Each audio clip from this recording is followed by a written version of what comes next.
Okay, so this is the time where everything started to shake. This was the time where, you know, my brother and I started to have some conflicts. Now, this is a story and this is an example how family can fuck things up for you. And the family dynamics can get so complex that it can actually start to affect business life. And Dan Pena talks about this extensively in the Castle seminar, and especially in the one-on-one meeting. He told me that particularly because you are an Indian, you're going to have issues with your family. And I didn't believe him at that time. I told him, listen, my family is very supportive. They stay out of my way and they don't really interfere too much with my life. And he said, if that's the case, then it's good. But he gave me a warning. And this is the time where they started to sort of lecture me on things. So now it's been roughly 8 months, 9 months. I have been executing this and I'm having a lot of fun doing it. I'm enjoying it. I'm loving it. I'm building something and I'm making my dream a reality. And this is the time, I start having complaints. Oh, you don't sit with us. You don't spend enough time with us. And slowly started to things escalate where my brother started to ask me to do certain things, certain tasks that were really related to him. And I started to decline it. I told him, listen, it's not, I will not be able to complete these tasks. I have my own business I'm running right now and I don't have the time. And suddenly he went, you know what? You don't value what I do for you and what I have done for you. And hence I'm going to cut all the financial supply. So the deal that we had, that I was going to cover you for your business venture, well, that deal is off and you can do whatever you want. It's none of my business anymore. So here I was after 8 months of successful execution and putting so many things together from not knowing anything, validating the model, and I thought that this would make my family proud of me. When you get a little bit success, your family is going to be proud of you. But when there is a potential of you making between 10 and $100 million, especially with siblings, you will confront with jealousy. Because think about it from his perspective. He was kind of the leader of the family as an eldest son. And here I was, younger than him, who's going to make 10, 20, 30 times more money than him. He already had some money, but the scale that I was looking at was extremely big. And he decided not to pursue QLA model. And he could see me do it. And I could tell that he was jealous. And he just needed a reason to cut me off and to stop me.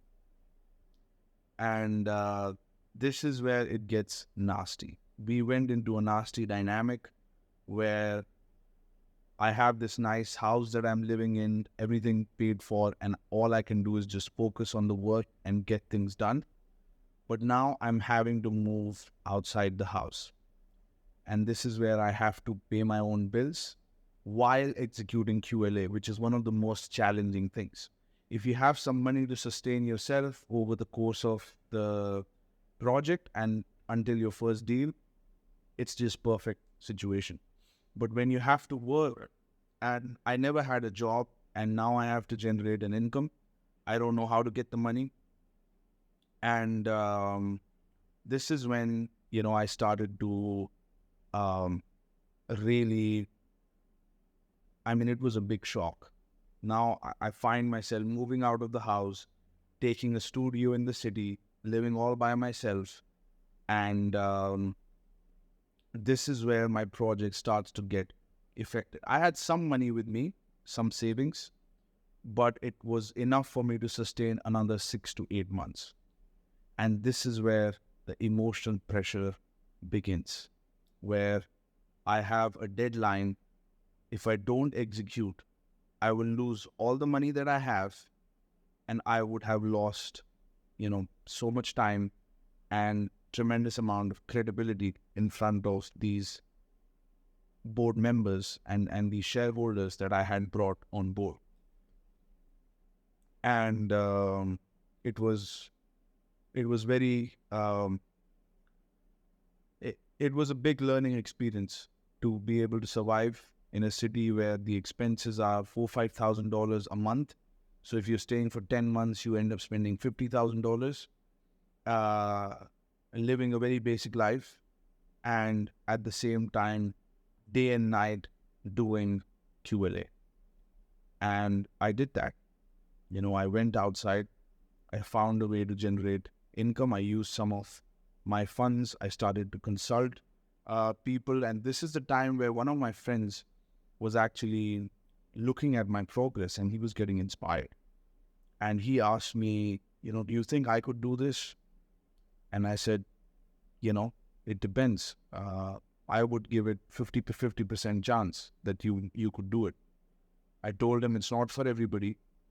It's extremely emotionally challenging, and most rational people will not take this path for their life, because if you want to start a small company online, as an affiliate marketer, even as a consultant, you could do it pretty easily and you could have a pretty good life.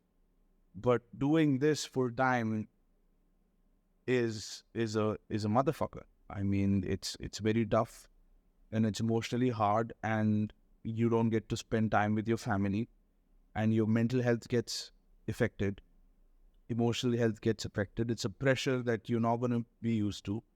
But there is a lot of glory in this life. You would be meeting big people, you would be involved in big deals, but it's a tough life. So he got inspired and he said, would you train me? And I was a bit hesitant because I didn't know if it would work or not. I just thought that I went to Castle and I was trained directly by Dan Pena. If I train him in the business model of M&A, would it produce the same result? I wasn't sure, but anyway, I shared him how to do it, how to find people, how to recruit them, how to lead them. And me and him, we would have regular conversations where I would mentor him. And eventually he ended up making the board faster than me because he started to learn things from my mistakes. And I told him, avoid these mistakes, don't do like this, don't be scared of this, do it like this. And I guided him through the whole process. And he built his board, he interviewed the banks, he got his law firms and accounting firms, set up the whole thing, and he was exactly where I was looking for deals. And so he came where I was faster than I did, because when I was starting out, after the Castle, there was nobody to guide me. I had to make my own mistakes. I had to learn. And Dan Pena wasn't there because, he had given everything that was needed, but he wasn't there on a daily, weekly basis. I had to face my own doubts, fears, and problems, and try my best to solve them and learn from the mistakes. But because he was being directly trained by me, I was constantly monitoring and telling him to make adjustments, and the process was much more smoother for him. And this is the time another person reached out to me on LinkedIn. I trained him. He ended up building a board in Mexico. He did, build his accounting firm, law firm, and he started to, he built a much bigger board than me, and he ended up negotiating his first $12 million deal. And he did it sooner than what I did. So, I was very happy that this not just works for people who go to the Castle, but people who listen to Dan or just execute the steps. It works for anybody. And that was something that was very interesting to get validated. How strange it was that my brother went to the Castle and he didn't execute. Nothing happened for him. And these two guys, they didn't go to the Castle, and yet they are now, doing, and they're they're negotiating these big deals, and they manage to build their entire boards and get accounting firms, law firms, and the whole process. They managed to do it. So now I knew how I'm going to generate my income, and it was time for me to focus on getting deals done.